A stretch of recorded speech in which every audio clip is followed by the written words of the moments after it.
You're listening to KUNT.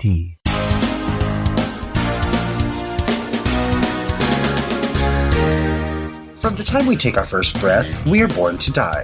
Death, although being a touchy subject, is a part of life. Stay with me and find out which cultures have the most lavish funerals and why some other cultures cover mirrors. All this and more as I take my place on the slab to death and dying around the world in 80 seconds. On the next Toward Intentions, and next is now.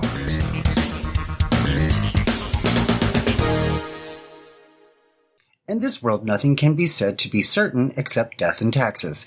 Hello, everyone. Welcome to Toward Intentions. I'm your host, Austin Fox.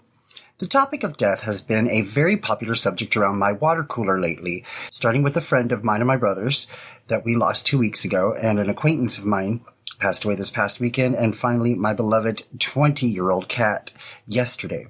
While some believe that death is not an ending but a beginning to your real life, your afterlife, it is still a sad situation, and though it gets hard to wake up and get out of bed and accept that your loved one is gone, over time it does become easier and easier until one day when you notice you've gotten up, taken a shower, gone to the grocery store, started your normal routine. Let's start with the one tale I'm sure we've all heard of: life flashing before your eyes. This only happens when a person is brought to the brink of death and a movie reel of a person's past comes to play in its entirety, or the more significant parts at least, over a few seconds. But a new study on consciousness, published in the Journal of Consciousness and Cognition, takes a different approach. A team of researchers led by Judith Katz, a neurologist at Hadassah University in Jerusalem, analyzed 7 accounts of LREs that they had gathered through in-depth interviews. They found that the stories had several elements in common. Interviewees reported witnessing their life events in random order. When your life flashes before your eyes, in other words, it isn't the brain reacting to the threat of death in some special mystical way.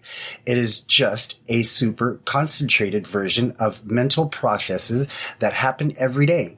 In other words, you're recalling stuff, which means that it's such a common trope for good reason. If the researchers are correct, seeing a replay of your life in moments of danger can happen to pretty much anyone. Death is marked in so many ways around the world that an understanding of different rituals can be helpful, particularly in a cross-cultural environment.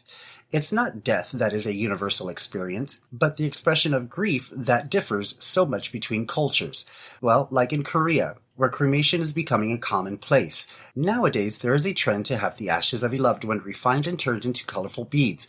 While these beads are not worn, if you visit a Korean home and see these beads on display, they are likely to be the ashes of a loved one of the homeowner. In China, white is the color of mourning, not black, as in the West. That is because the Chinese regard the color black as unlucky. Funeral rituals vary according to the age and status of the deceased, but the official mourning period for a Buddhist may go on for 100 days. These rituals are elaborate and may even include hiring professional wailers, in the belief that the young in China no longer know how to show emotion appropriately. These mourners learn the facts about the deceased and then start the process of expressing grief at the funeral, sobbing and wailing, opening the doors for any family mourners who feel embarrassed about public displays of emotion. Japan, quite the opposite.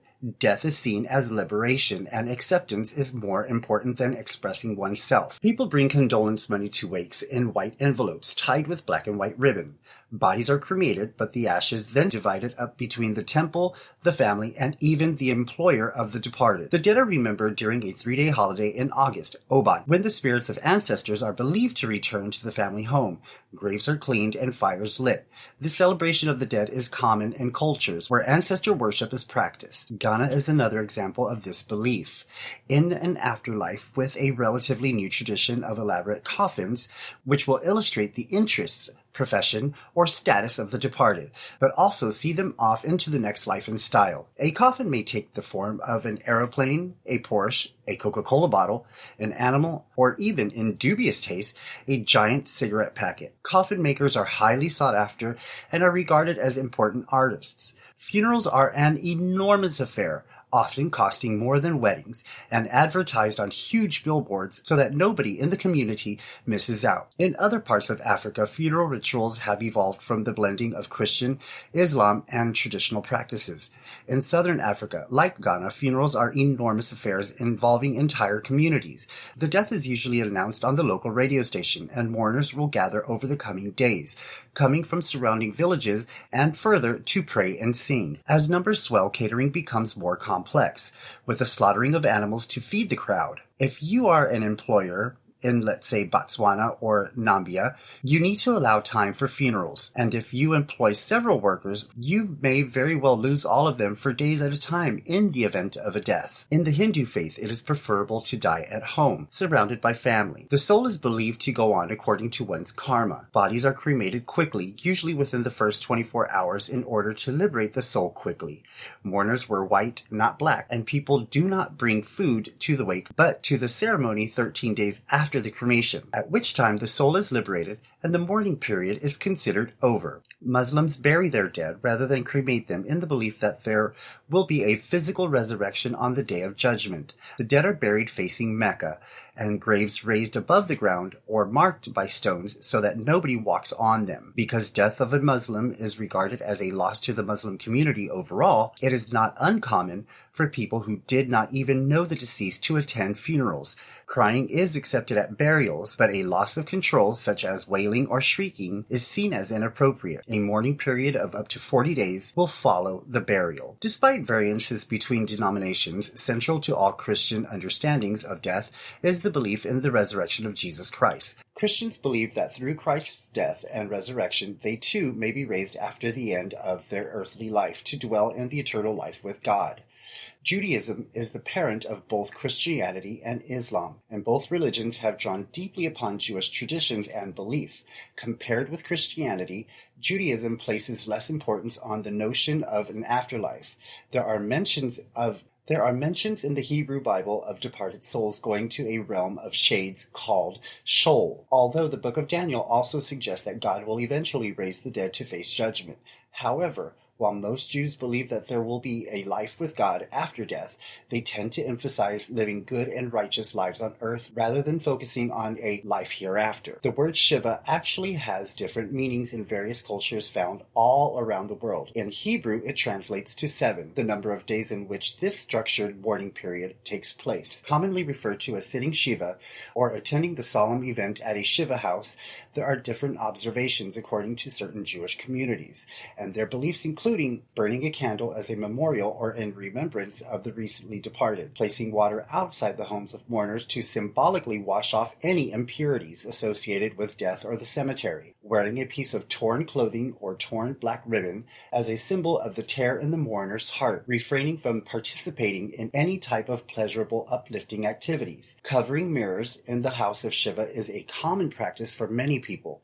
During Shiva, mourners abstain from daily rituals such as shaving or use of cosmetics, which emphasizes the belief that personal appearance is simply not important while grieving. Mirrors are also covered as a way to remind us that observation of Shiva is not about ourselves, but rather a time to concentrate on the deceased. The concept of vanity is shunned, as this is considered a time of self-reflection, to concentrate on one's inner self and not outward appearance. Every night at around 8:30 or 9 p.m., I speak to my mother and wish her a good night and to tell her that I love her, no matter if we've argued that day or had a wonderful day. This has been a tradition of ours since I was little. I remember one time when I was 16, we were arguing one day, and right before bedtime, she told me that she loved me.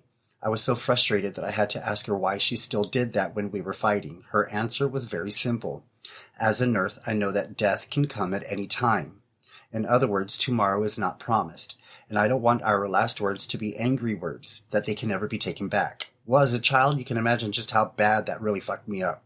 But it did teach me a wonderful lesson early on, and that is to simply always leave loved ones with loving words. It may be the last time you see them. So, to be kept up to date on this or any previous show, please log on to www.theaustinfox.com and subscribe, or you can now find me on your favorite podcast platform: Apple Podcasts, Spotify, iHeartRadio, Google Podcasts, CastBox, Deezer, and Podcast Addict. I will leave you with this final thought. Those we love don't go away. They walk beside us every day, unseen, unheard, but always near, still loved, still missed, and very dear. So how can the dead be truly dead when they still live in the souls of those who are left behind? And though death leaves a hard ache no one can heal, love leaves a memory no one can steal. Till next time, Austin Fox saying, whatever your intention, just make sure they're toward intentions. So long, everybody.